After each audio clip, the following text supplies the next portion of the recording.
speaker, we can start with that. So, Waleed, yeah. So may I request Mr. Waleed to come here. Waleed is HR and Marketing Director, Industrial Equipment and Services. Waleed has flown down from Qatar. Most welcome, Waleed. It's all yours. You can also watch movies of Hollywood also in Thursday in Qatar. So think Qatar also. Don't only think Dubai. All right, let's have the.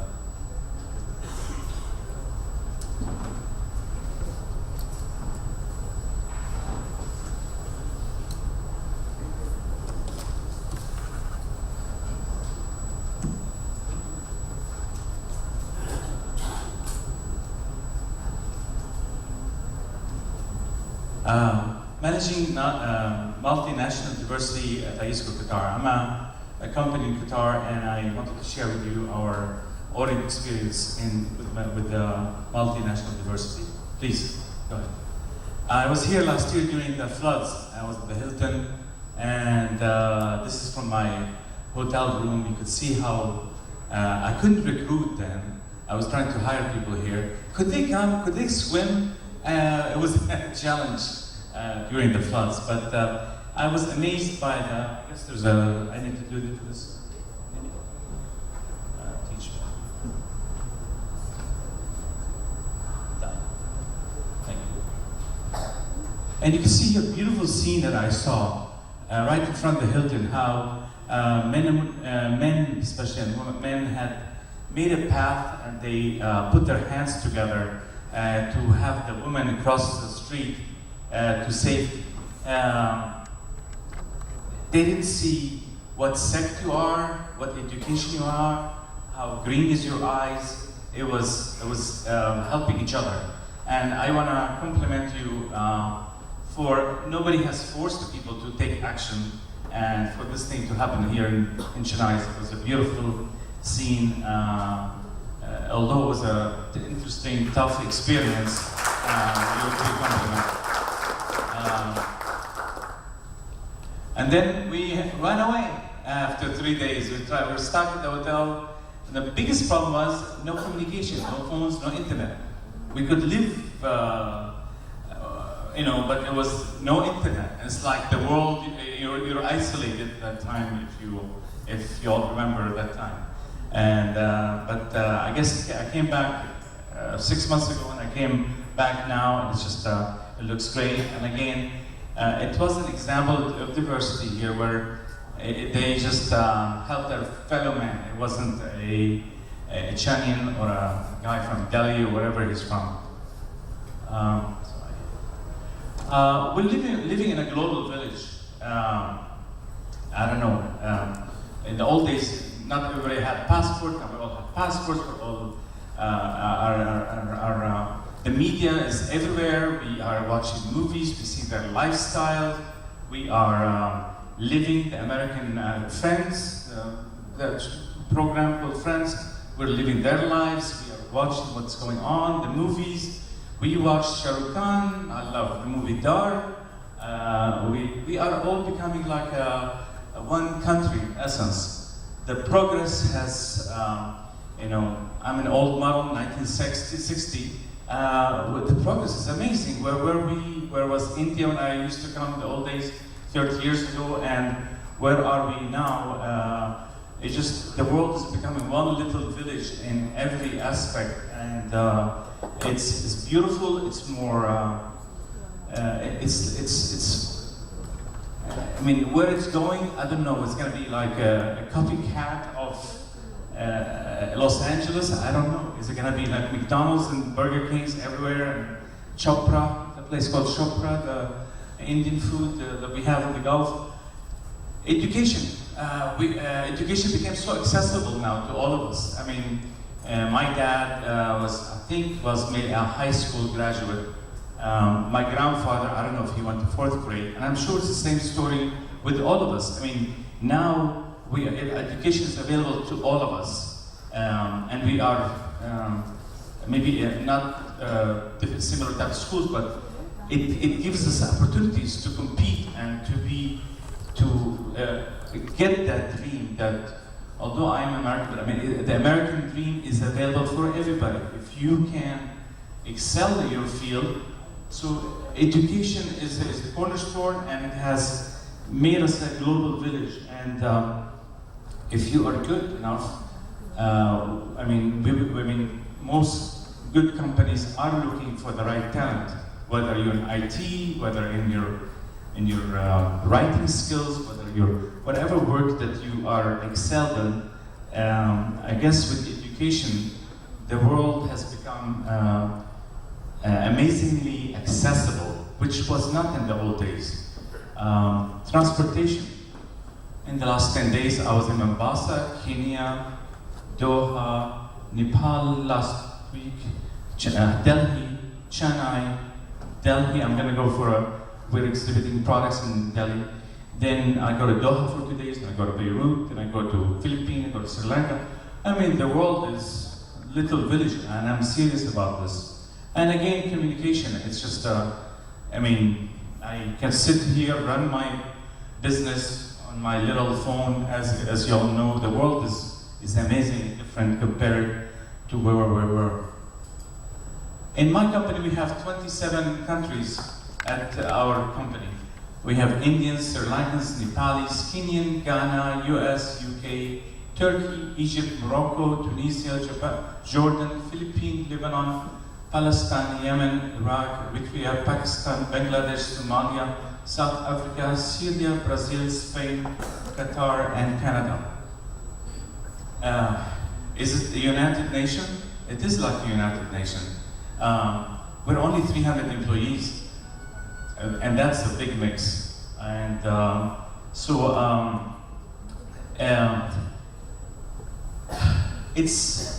we're looking for skills, we're looking for talents, we're looking to survive, we're looking to compete, we're looking to achieve. And in every sector, we have the Malbari, and we have the Sindhi, and I'm just talking your language. So we have all the Sardari. I know all about your culture, to the best of my knowledge.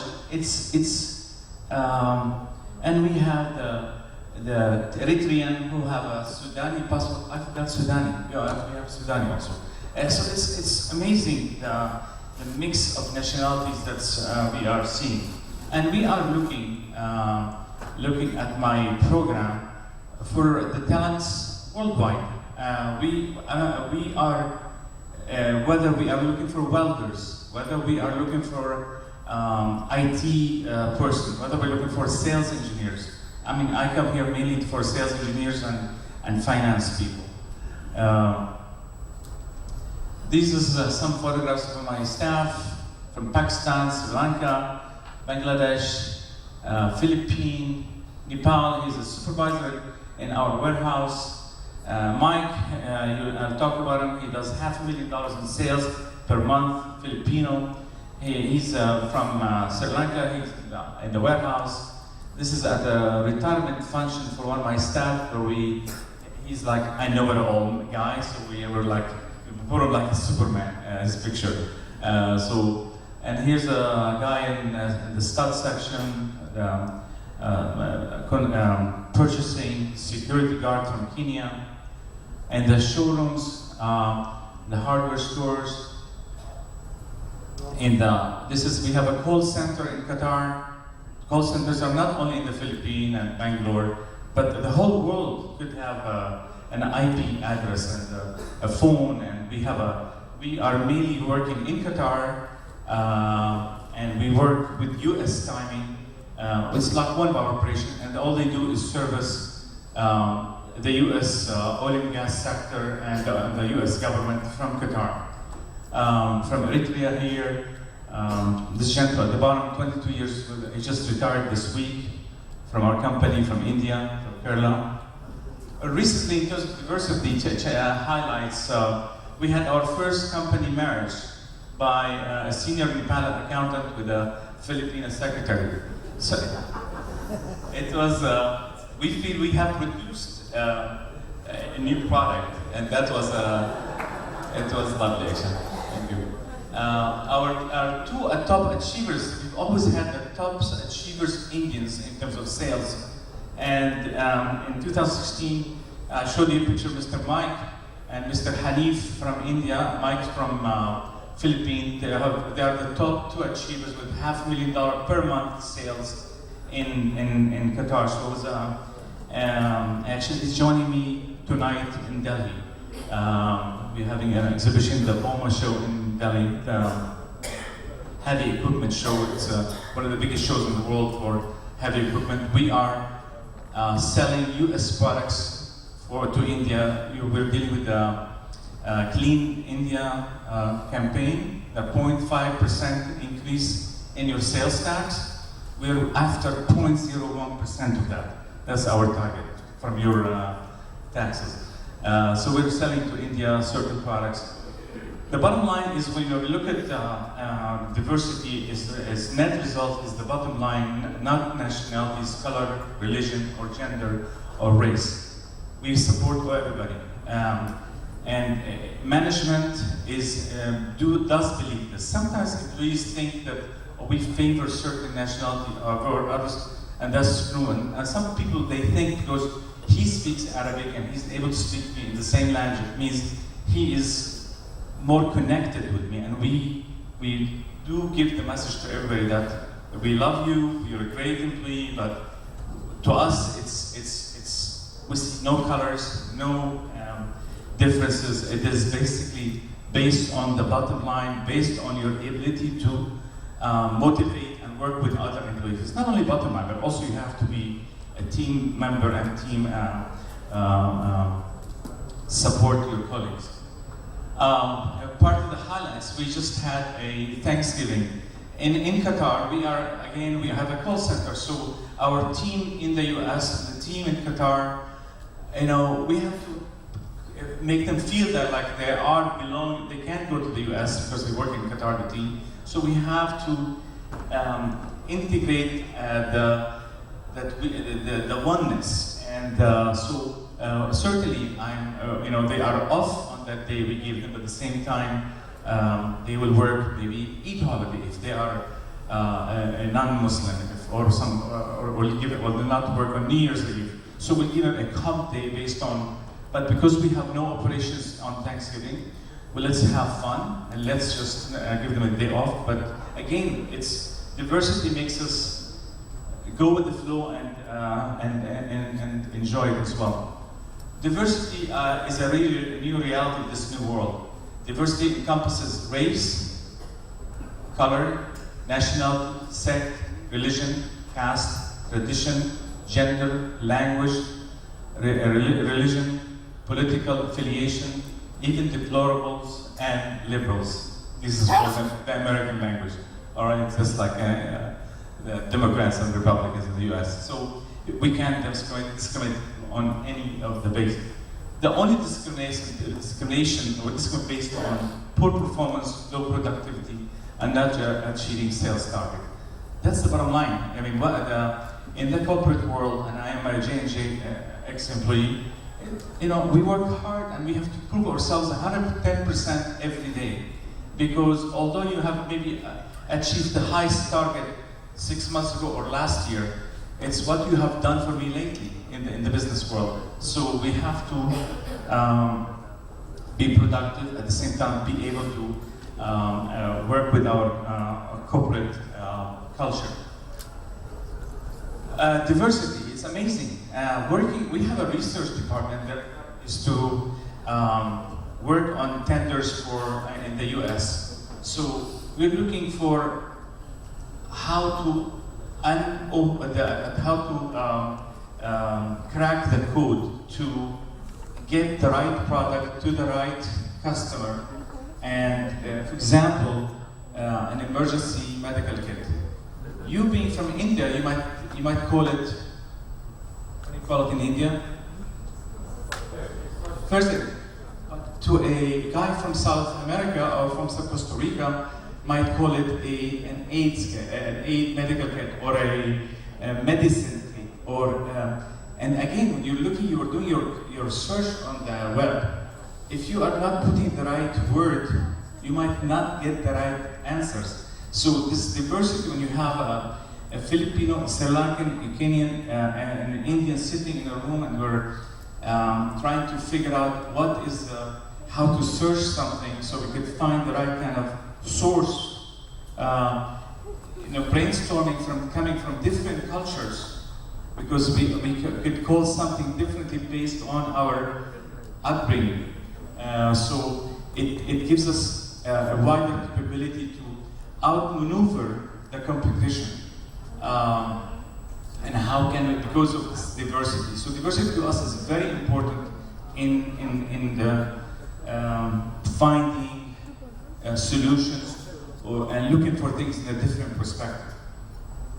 Again, new blood, new ideas, expansion into new markets. It gives us ability to what else we can do, what else how can we enter into new ventures, other markets. Yes, we are in Qatar, but our market is India, all Africa, and the Middle East. So our target is that whole world in our business. Yes, we are located in Qatar, but our business is in that region. Challenges in managing diverse organizations. Lack of sensitivity. Sometimes it is management, and we need to work on, it is of highest importance to top management, but we need to educate the supervisors and the managers about sensitivities. I mean, if somebody is the other color, could be obesity, could be thin, could be, whatever it is that might be negative, we're trying to make sure there's no room for negative, and let's be positive in our attitude, because we are different cultures. And one of the issues is miscommunication. This does happen also sometimes due to language, cultural misunderstandings, and we try at a moment's notice to address it. Resistance by some nationalities to others, groups not working with them. Sometimes they feel more comfortable working with their own crowds, or sometimes salesperson, just because he is an Arabic guy, he wants to only call on Arabic customers, or he is Filipino, he's going to only look for Filipino customers to work with. No, our job is to work with everybody. We did not, it could be an advantage occasionally that you speak Tagalog, but I want to, all communication should be in English, and you will be able to, so this is, sometimes we need to always work with our staff that, it is not only our company is 27 nationalities, but the country is probably 120 nationalities in Qatar. So we are not trying to be selective in the way we reach. Lack of management understanding of critical cultural variations in their staff that might affect productivity. Sometimes and this is the challenge, of more and more nationalities, the more sometimes you have to find ways to grasp, understand these kind of issues. It is, we have to understand that, for example, in case of a death, the older son sometimes have to travel of his grandfather, for example, so have to travel to his country because they have a special role being the eldest son. And we have to understand that they have to fast for a certain number of days if they're from certain nationalities. So we have, if it's the Easter, if it is our Ramadan, so the whole thing we have to be always sensitive to this type of matters. Superiority complex of all nationalities, including Egyptians, Arab, Nepali, Indians, etc. We all feel that we are the best race or better, but this is really, we're all, some nationals, we respect all nationalities, and the Filipinos think that they are the highest, the cream of the crop, and the Americans, and all the national, and the Canadians, and the Mexicans. So we have to respect that. We all are basically, it's basically, we're all good. God bless us all. All the Indians are good, all the Pakistanis are good. They're all, I'm talking as an individual, and we have to work with each other. Being in a foreign country, we're all guest workers, not in our country.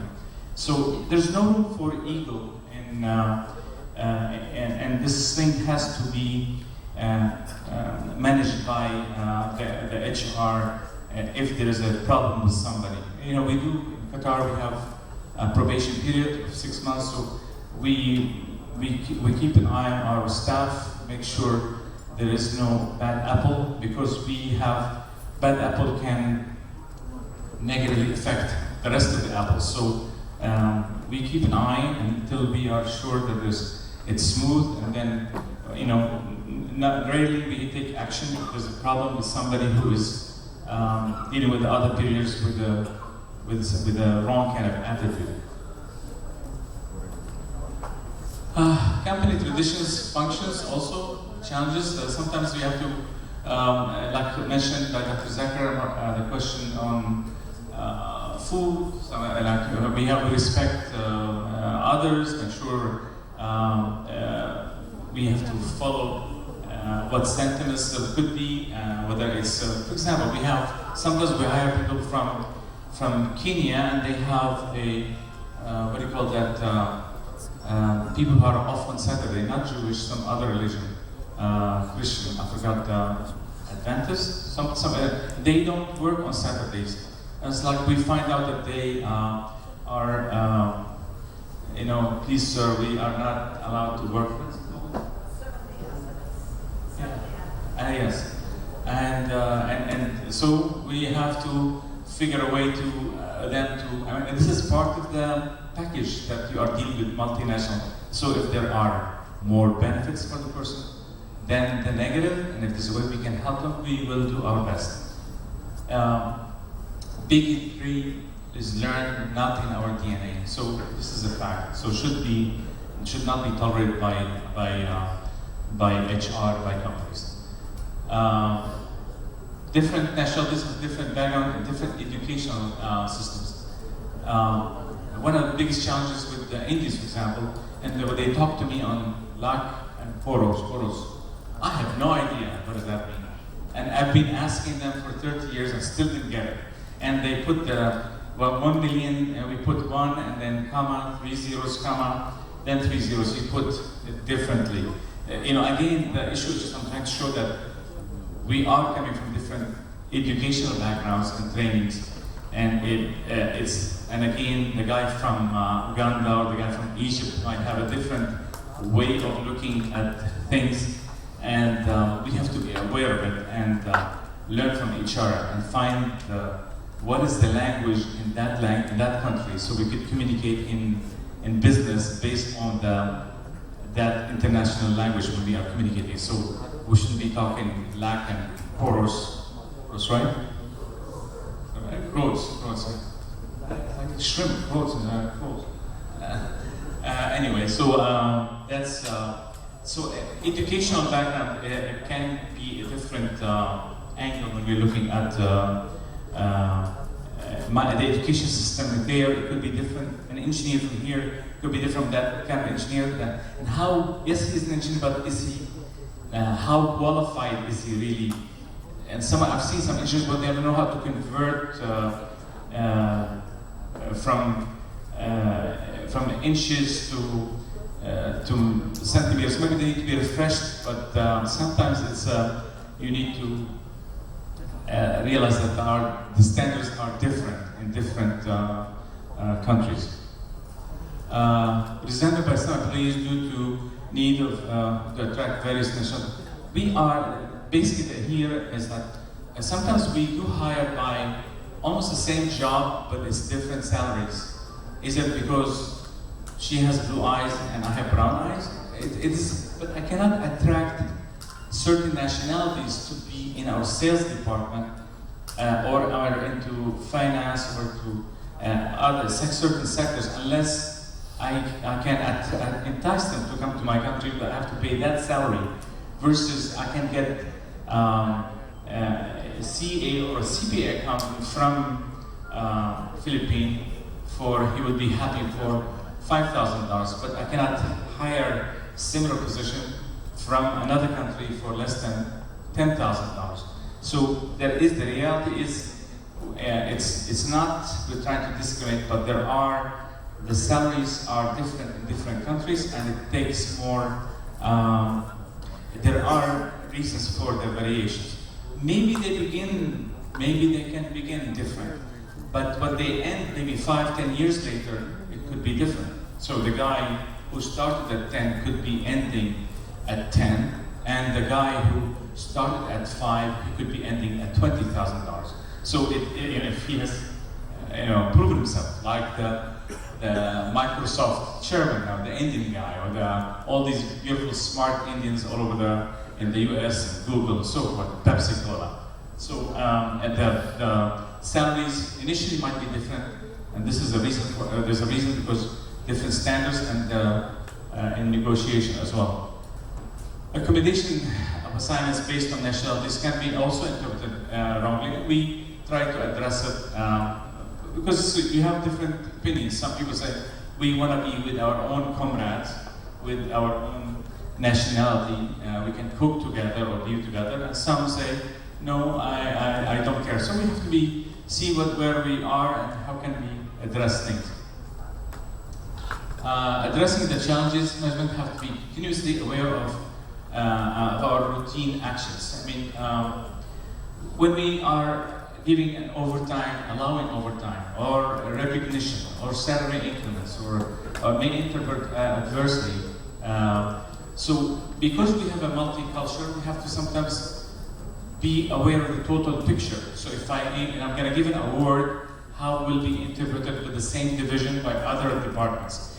If this division is off on Thursday or off days or Friday, is at 2 p.m. and the rest of the divisions are 7 p.m., they're like the normal working hours, why are they leaving early and we don't leave? So that we have to feel, is it that division has more certain nationality, or are they a mix? If that mix, there should be a problem. If there's one, so we have to always look at any decision, normal routine decisions, and make sure there's no discrimination if there is by a supervisor, and make sure we are transparent, and recognitions of awards and promotions be based on achievements of results and productivity.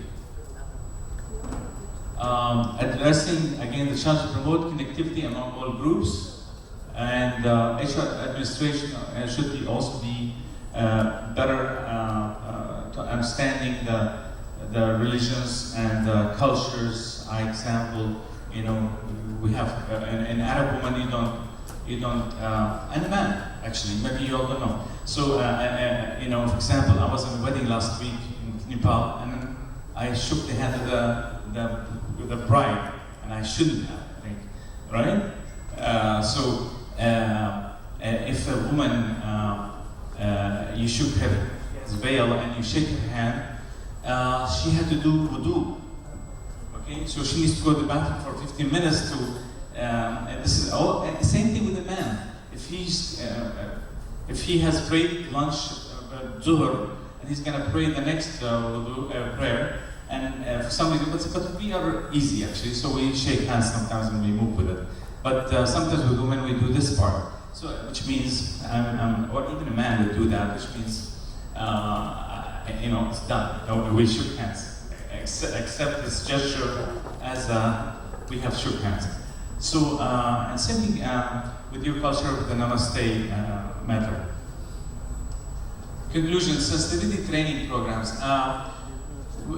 We have, I was involved with J&J where we had trainings of sensitivity between us as a division, where we have Filipino employees in the US in our operation. We had Black Americans versus, for example, even the use of African American versus Black American. You know what I'm saying? We're not talking about the N-word here.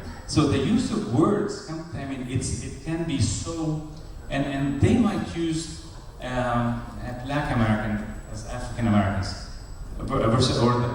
or they might even use that between themselves in a joke, the N-word.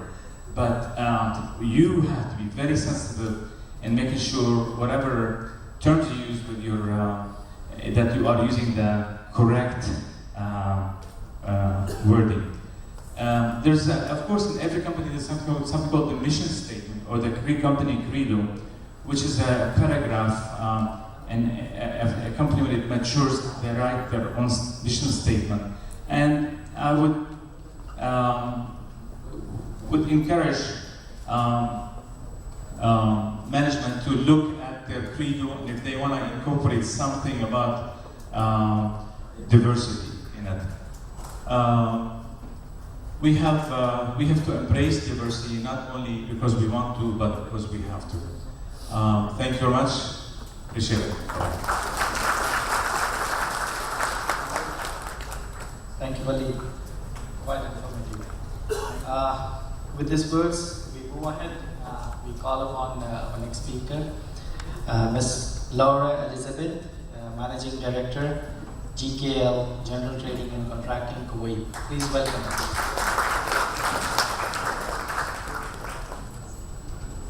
Well, good morning.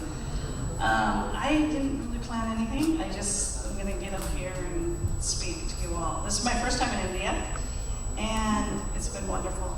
It's been really wonderful. The people are so nice, and it's really, thank you for inviting me. I came to Kuwait early in the 1980s, and that's, I think, really what my first introduction to diversity. I married a Kuwaiti and was brought into his family, and then went on to have 5 children that are Muslim, and I'm still a Christian. And so right there was a huge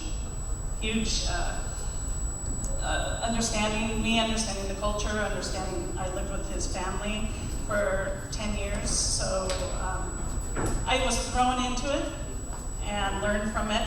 And I think from there, that's how I built my understanding of different cultures. From there, I went on to work in the U.S. military at Camp Doha in Kuwait, and we had most of our workforce was Indians, and so Indian males. So that was a big challenge for me at the beginning, because I was their boss, and I had 35 or 40 Indian workers with me, and then trying to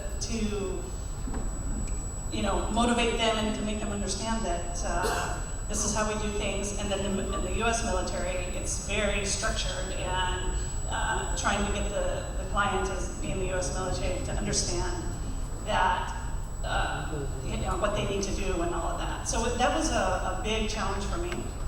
But all in all, it all worked out, and I went on to create my own company and went into Iraq and started working with more Arabs and Iraqis, which was another huge challenge too, and also brought in Indian workforce with that.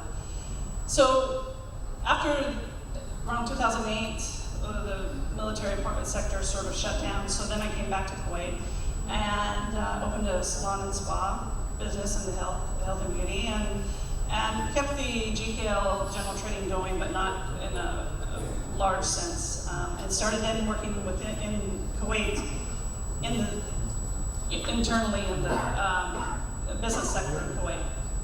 So this is we've just gone into this HR services probably around 5 months ago. So it's a wonderful, it's a huge opportunity, and Kuwait is growing leaps and bounds. And the workforce in Kuwait, the multinational workforce has increased in the last 20 years, is tripled. And Kuwait is hiring and looking for experienced workforce in all fields. And the oil and gas business is really, really booming, and construction in that area as well. So I'm here. I enjoy Indian people, and I learn I've learned so much from them. And I think that for me, the biggest thing is just acceptance and listening and accepting the different cultures and the different religions and making them feel at home and making all of you understand that it's okay to ask questions and it's okay to say, you know, ask if you don't understand something, to ask, and we'll explain and I'll explain. And I think that's what I really instill in my workforce. And I just want to thank you for inviting me, and I hope that I'll just keep learning more and more as the years go on. Thank you very much. Thank you, Laura. It's time, I think, we carry on in between the Tambula game if we have not forgotten. All right? Do you all want to go winners or you don't want to win up? Okay. All right. Well, all yours. Yeah. We'll continue with from where we left. Ready? Masi. Then we have some more numbers picked up.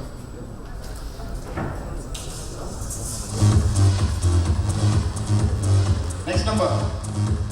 Lucky number 18.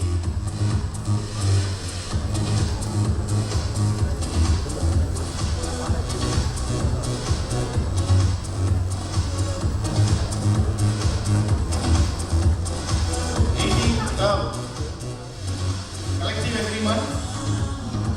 A collective agreement is a labor contract between employer and one or more unions about the terms and conditions of the employment of employees.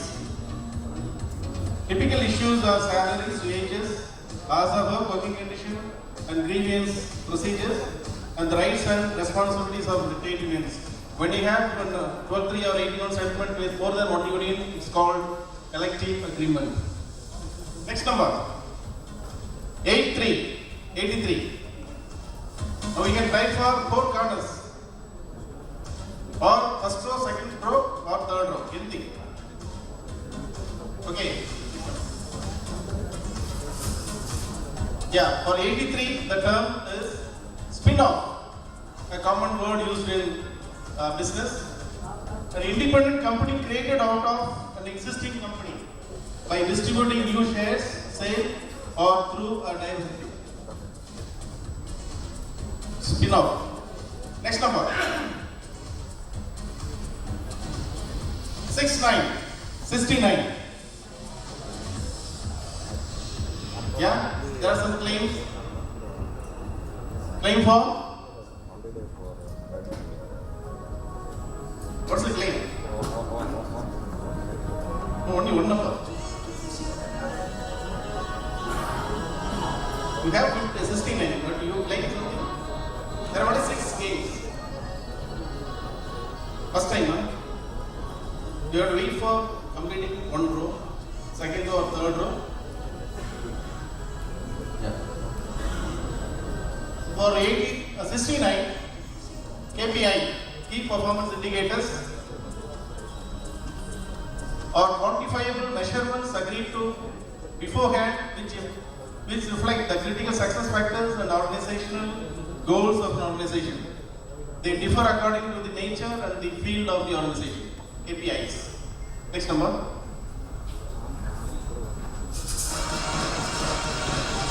Lucky number. Single digit. 6.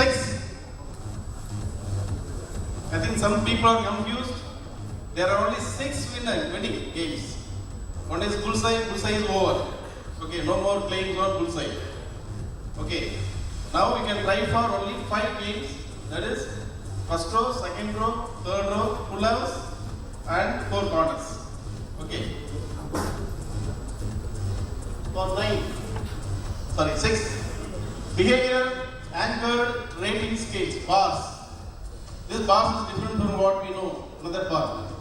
So bars is a performance appraisal technique developed by Smith and Kendall in 1963. behaviorally anchored rating scales combines a graphic rating scale with a critical incident method of rating. A description of important job behaviors is used to anchor the scale. The evaluator is asked to select the description which best matches actual behavior on a specific job dimension during the rating period. The scale used is usually a 3-point or 5-point scale, but could also be no rating. That is bars. Next number.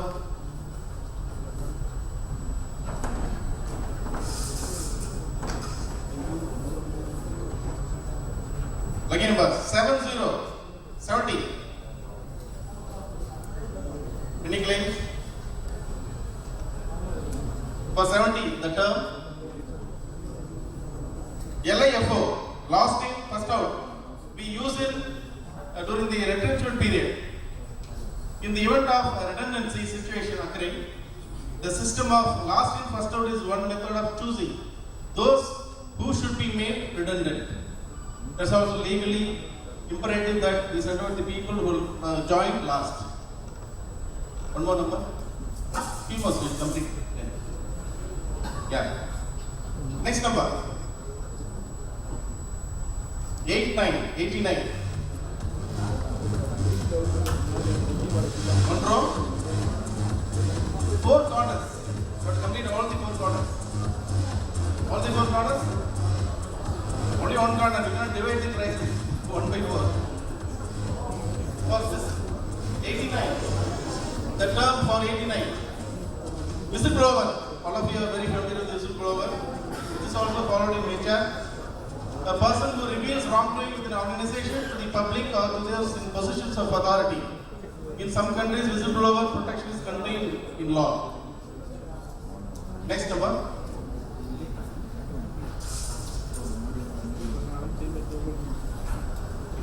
Next lucky number 59. 59. The term for 59.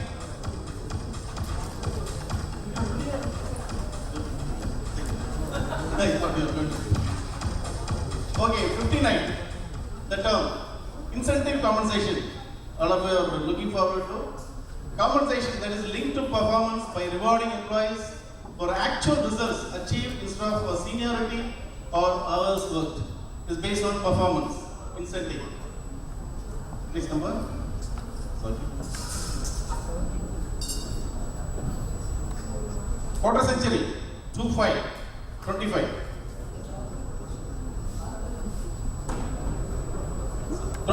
The term confidential agreement or NDA, non-disclosure agreement. An agreement restricting parties to the agreement, typically an employee, partner, service provider or consultant, from disclosing confidential or proprietary information.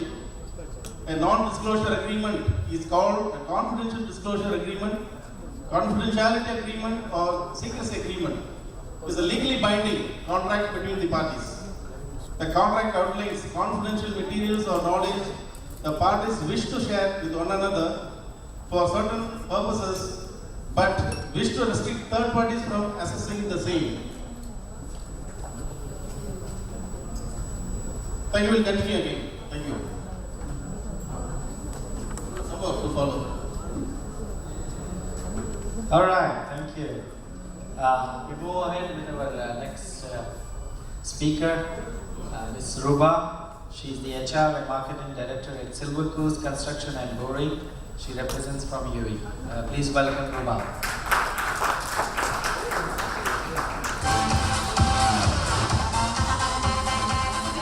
Hi, good evening, good afternoon. I don't know. Well, since we started here, we're talking about diversity and HR people. How many persons heard since morning the word human resources? Even on your business card, we don't have a space for the full word of human resources. It's all about HR and HR. From communication perspectives, the HR is a dry word that makes us forget that it's human resources. So when I believe that it's human, I don't have time to talk about diversity then, because this is all about us.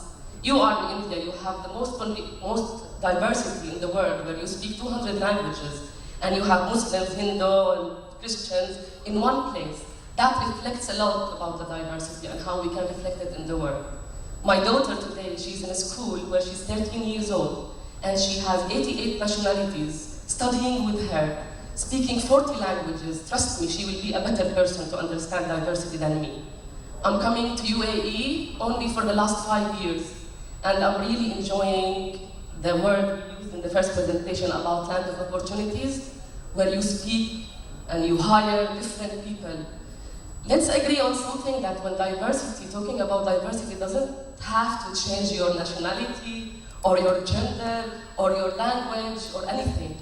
When we are talking in a workplace, everybody will have a business card with the name of the company. This is the new nationality for you, is the company. And if HR and dealing with the humans, that they are qualified in certain areas, here where we are empowering the company and representing the company. I never mentioned the nationality, even we mentioned the accommodation, how we are distributing the accommodation. We should not change their humanity and their nationality when they go back home to live. Definitely, the Saint will not stay with the Muslims, or the Hindu will not stay with the Philippine, or the Christian will not stay with the Muslim. Everyone has his own identity. Let's not kill it, but let's implement a workplace that brings all the qualified people. I love when I say that we have, in our company, we are in construction and we are in transportation. We have 2,500 workers and staff. I love when we say we need a skilled worker in carpenter. Yes, you have to go to India and bring those people. We cannot bring the carpenter from Philippines. That does not discriminate the Filipinos. That empower the qualification and the qualities for the people we are bringing from India. As a woman, we are not really empowered in certain positions. And sadly, unfortunately, I've been experiencing a forced situation and status as a woman. I was the single once, and I was the married once, I was the divorced once, the widow, and the remarried.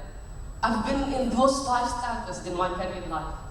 And that was not an easy step for me. And I was working in a bank as a banker for 7 years. You know, they start marketing my position, that she is the first woman being in this position. We are hiring women. It's not about only men. But guess what? It wasn't my suit and short hair mislead them. It's my style since 20 years, not because I've been a banker, to say, wow, she's a woman, she can hold a man position. This kind of discrimination also. When I was pregnant, a pregnant is not sick man. Okay? A pregnant woman is a part of her life. It's part of our nation. So we can go on and work and deliver. This is why, again, I go back to the humanity, the human resource world. We are human, we are competent, and this is what matters. If anyone will accept someone to change our identity out of this, don't allow them.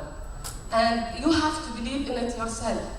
We say cliches, we say theories, we say beautiful words about how it should be the diversity, how we do team building. Look at the team building exercise. It's an exercise for the internal communication team. Yes, we put it on our CSR program, on our newsletter. We do a team building. A team building is an act for every day. It's not once a year exercise between the CEO, the directors, and the team. It's an everyday exercise, especially when we are working with this kind of diversity.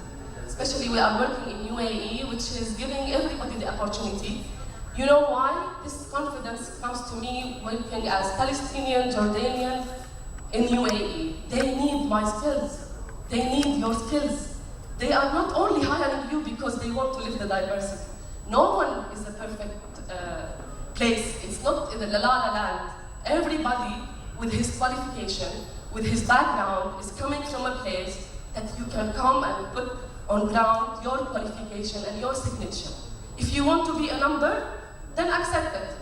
You can't even have the right to say, I'm against this kind of discrimination, because you are accepting to be treated like everybody else. Put your signature and do it, and you are going to create this kind of beautiful sense of living the diversity more than talking about it.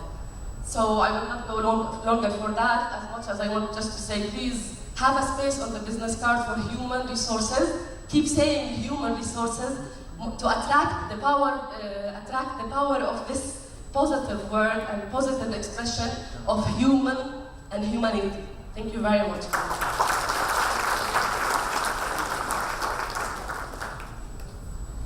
Thank you, Ruba. That was very impressive. And there's no better than a self-story to be said here. Great, thank you. Finally, we are on to the last panelist who's going to talk here. Mustafa is a very diverse person.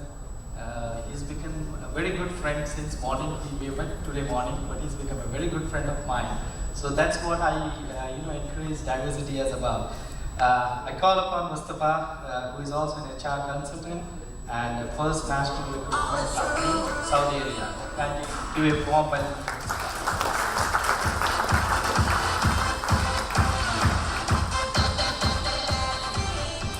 Thank you so much. Do it more again.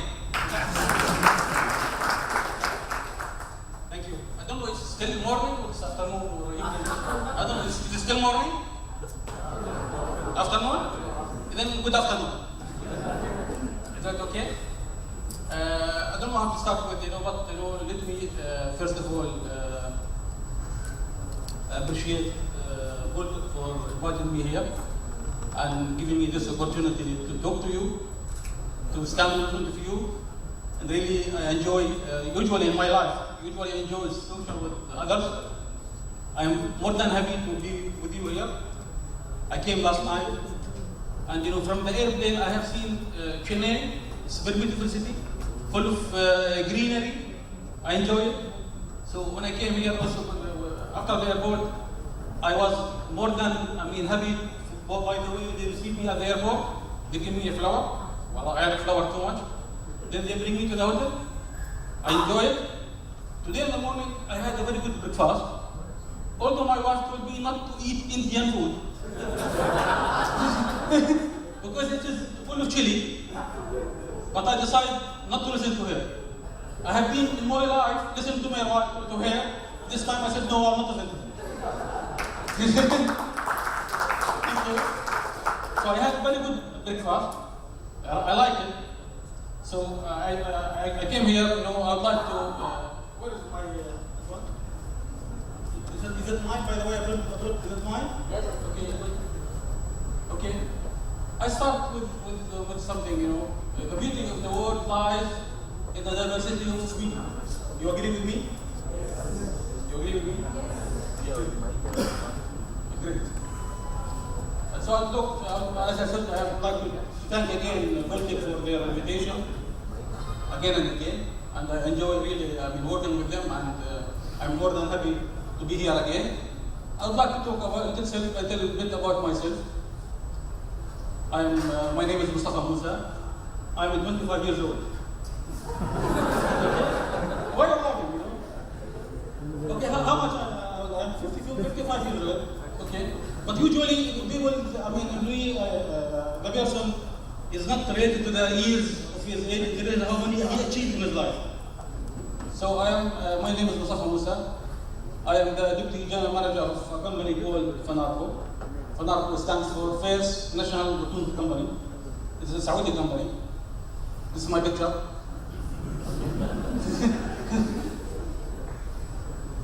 Great. I would like to wake you up because I feel from the other that you will still sleeping, so I have to wake you up. Okay? I'll tell you a little bit about our company. It's a story. A successful story, I'll tell you. First National Company is a Belgian company. This is exactly working for manpower supply. It's a huge mega company.